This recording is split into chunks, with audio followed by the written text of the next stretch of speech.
Hi, my name is Kuangsu Choi. First of all, I would like to say it is a great honor for me to be able to present my work here. Thank you. Today, I will share with you my thesis titled Developing Accessible eHealth Portal, a Human-Centered Approach. Before we get started, please allow me to give you some background and brief information regarding this work. As you may be able to guess from its title, the primary goal of this project is to design an eHealth portal that considers various aspects of potential users, especially for those who need help from occupational therapists. eHealth is kind of a collective term that includes various healthcare delivery or health information related online services. One significant benefit of these kinds of services is that they are not constrained to time and space. This means that patients can use eHealth application as a tool that helps them to acquire health information or to build a relationship with their health professionals more effectively and efficiently because they can access the services whenever and wherever they want. However, these kinds of services are not equally beneficial for everyone. Developers often underestimate the importance of the human factors, and it results in significant decline in the usability and accessibility of the application. This means that to ensure high usability and accessibility, it may be compulsory to identify human factors and to find a way to apply those human factors to the application. By reviewing previous studies, we could find 6 human factors that have profound impact on accessibility and usability of web applications. The human factors that we found are as follows: age, gender, race, education attainment, disability, culture or language, and emotional state. However, it is really difficult to correctly define or standardize the priority of those human factors because the importance of each human factor can be changed by the purpose of the application. The one that we mainly considered among those human factors was age. The reason is because age as a human factor has the greatest influence on physical capability changes, which means that the older age is the higher probability of having chronic disease or disabilities. Another human factor that can be adversely affect the usability and accessibility of eHealth application can be language. People often prefer to get health information through face-to-face health services due to problems related to the health literacy. These kinds of problems can get worse if the health application that they need is only available in foreign languages. So, based on these human factors, we could identify which user groups are highly correlated with those human factors. The 3 main user groups who are significantly influenced by those human factors are the elderly, people with disability, and immigrants. Elderly and disabled people may have disadvantages in the use of eHealth application due to various related to physical and cognitive capability. And immigrants may have difficulty in using it because of the culture or language barrier as well as poor health literacy.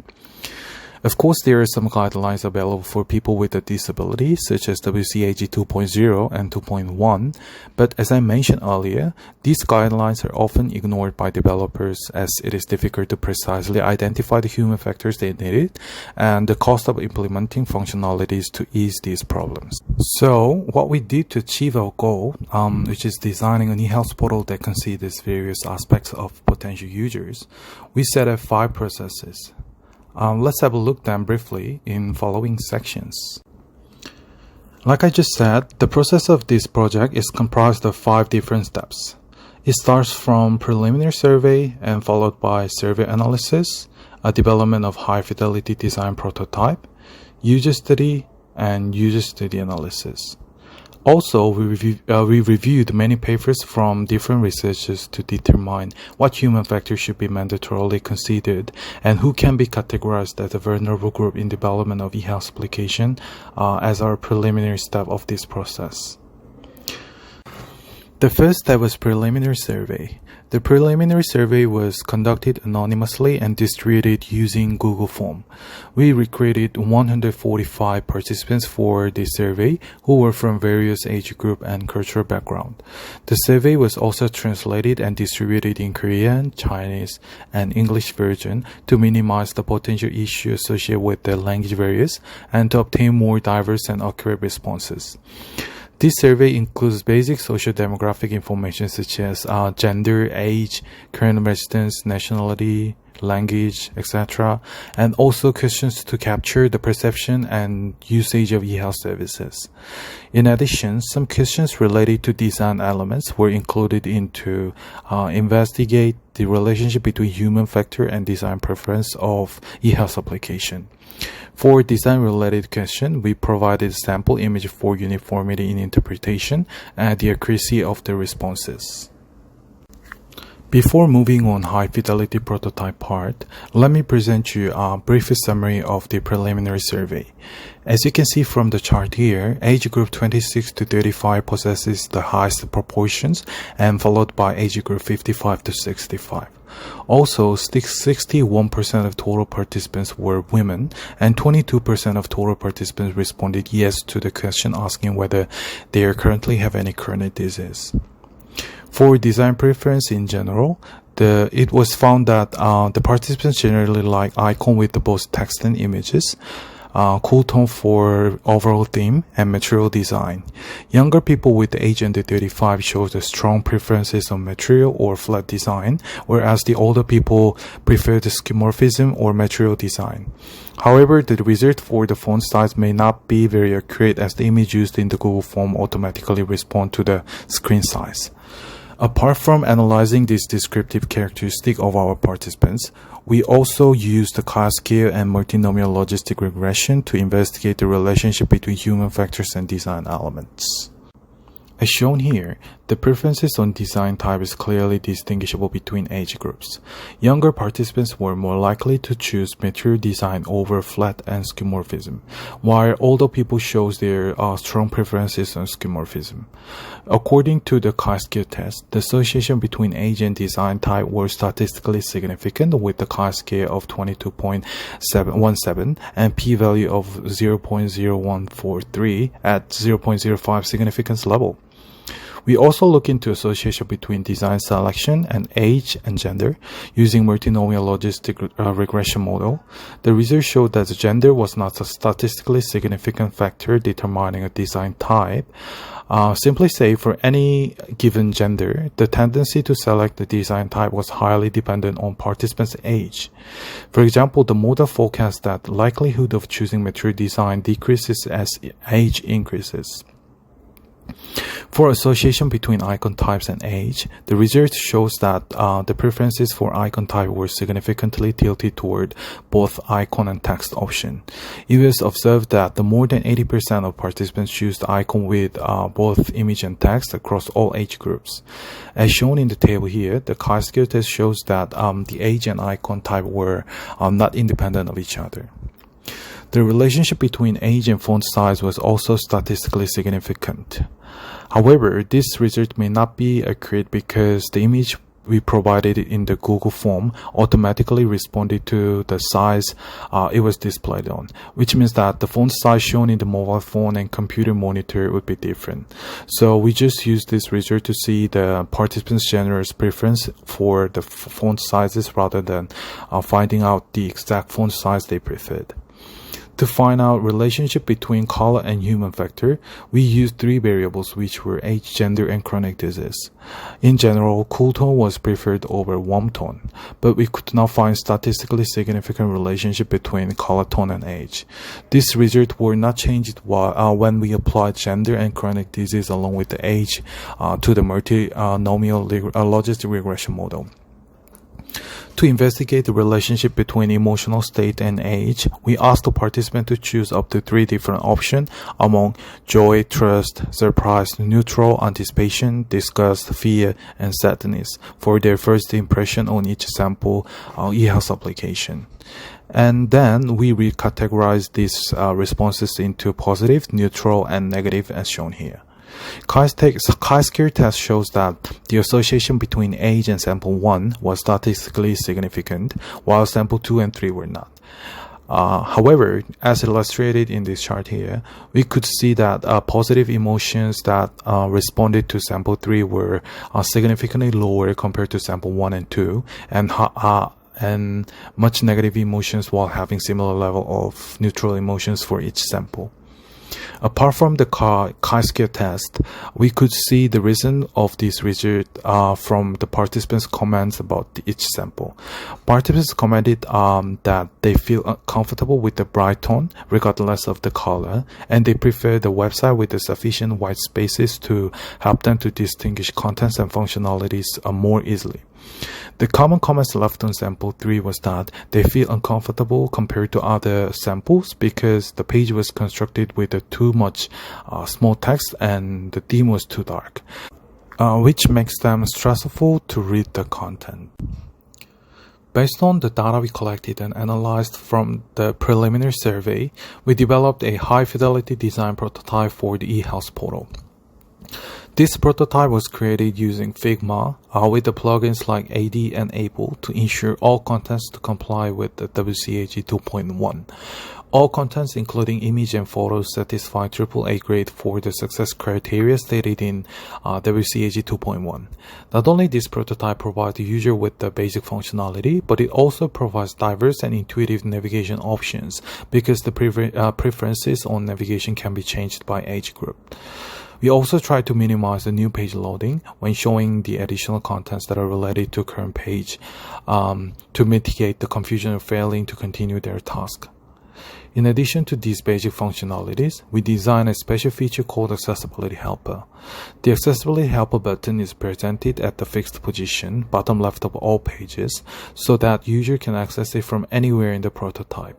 This function allows users to personalize the design elements that may hinder their usability and accessibility. Available options for this feature are change theme, reverse contrast, change saturation level, and change text size and text and line spacing. Okay, let me show you how this option works. If you click the first option, change theme, the overall color of application is changed from cool tone to warm tone. And by clicking it again, it will revert back to original color tone. Contrast and saturation level can also change by choosing these options. If I click reverse contrast option, the contrast of entire page is reversed, and this setting can be reset by clicking it again or choose reset all setting button. Like what I have done, we can desaturate the color shown in the entire page by choosing this option. For user to read or watch contents properly, we also provide option for modifying text size and text and line space. As you can see here, the text size is enlarged by clicking this option. And you can change the space between text or space between lines as well. This can be applied simultaneously as well by enabling both options at the same time.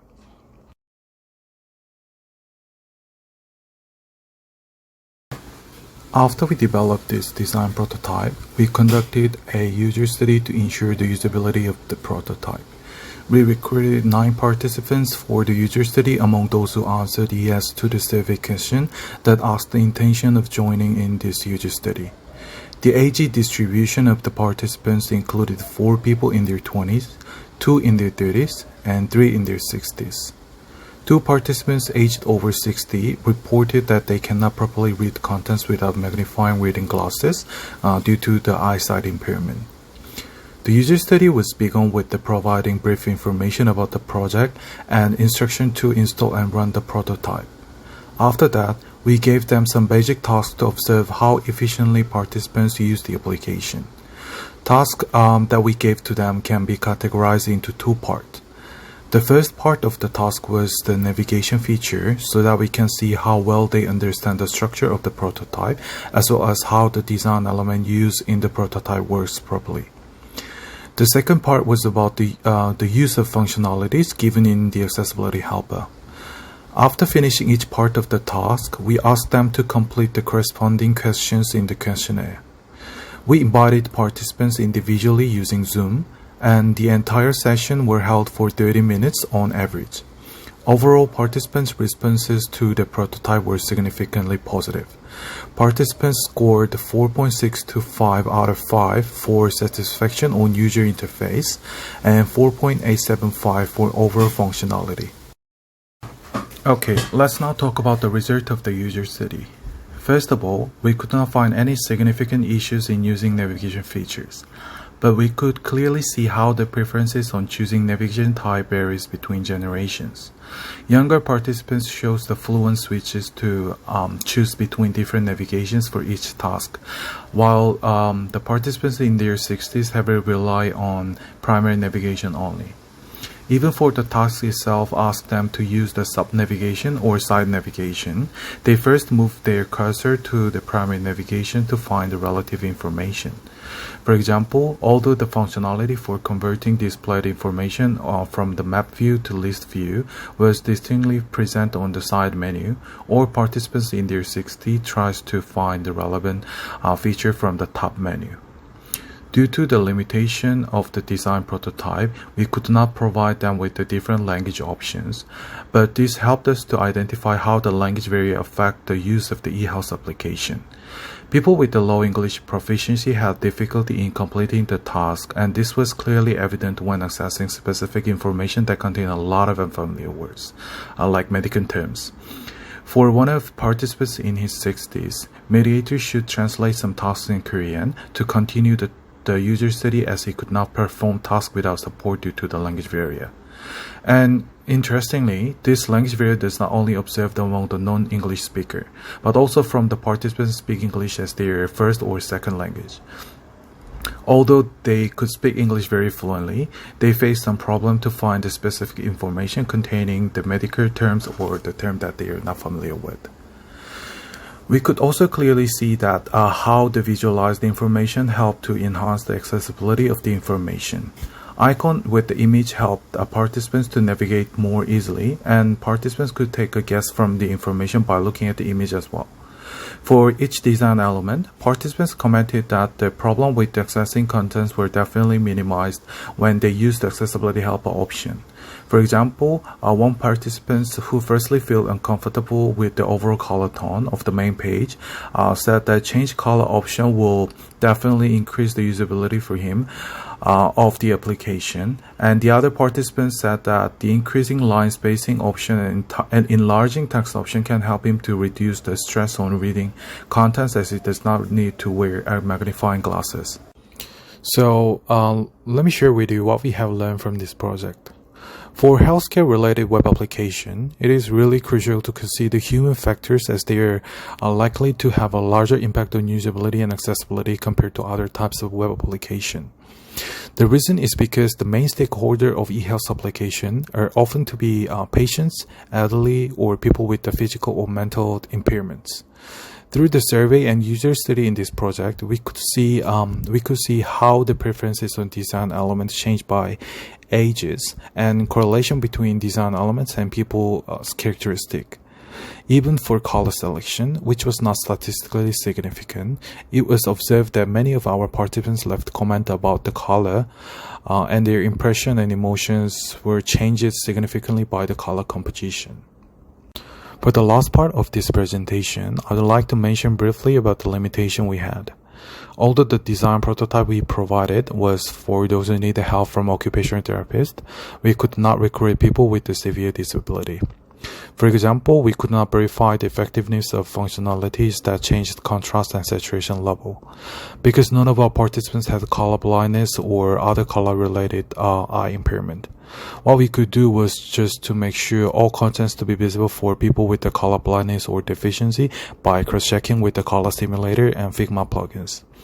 Also, there could be confounding bias in our quantitative result, because we mainly rely on univariate statistic, and the largest number of the variable included in one relationship was only 3.